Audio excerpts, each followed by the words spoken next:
श्री स्वामी समर्थ. स्वागत आहे तुमचं माझ्या आजच्या मिनी ब्लॉगमध्ये. तर सकाळी लवकर उठले, स्वामींचे आशीर्वाद घेऊन दिवसाची सुरुवात केली. त्याच्यानंतर मग आले किचनमध्ये, चहा बनवला, चहा घेतला. त्याच्यानंतर बनवायची होती मला आज वांग्याची भाजी आणि चपाती. तर वांग्याची भाजी आणि चपाती बनवून घेतली. त्याच्यानंतर स्वयंपाक झाल्याच्या नंतरचे पडलेले जे भांडे वगैरे होते ते सगळं साफसफाई करून घेतले. किचन वाटा क्लीन करून घेतला आणि मला जायचं होतं आज मंडई आणण्यासाठी. तर आम्ही गेलो होतो मंडई आणायला. तर आमच्या श्रीगोंद्यामध्ये मांडवगण रोडला खूप छान ताजी ताजी भाजी मिळते. तर तिथं सगळे शेतकरी बसलेले असतात. मग असं मस्त अशी भाजी वगैरे घेऊन आले घरी. घरी आल्याच्या नंतर मग स्वामींना दिवा अगरबत्ती लावून घेतली, कारण संध्याकाळच्या वाजले होते 7:30.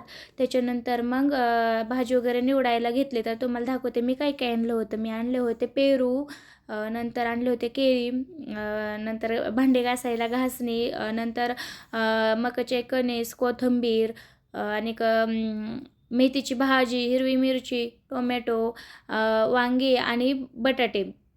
तर सगळं मस्त असं स्वच्छ क्लीन करून घेतलं. भाजी वगैरे निवडून घेतली, कोथिंबीर निवडून घेतली. नंतर हे मम्मीने दिलेले होते ॲपल बोरं, ते व्यवस्थित एका भांड्यामध्ये भरून ठेवले आणि बाकीचे सगळं पटपट पटपट आवरून फ्रीजमध्ये सगळं व्यवस्थित ठेवून घेतलं. आणि त्याच्यानंतर संध्याकाळी जेवणाची तयारी केली. फक्त मसाले भात. असा संपला माझा आजचा दिवस.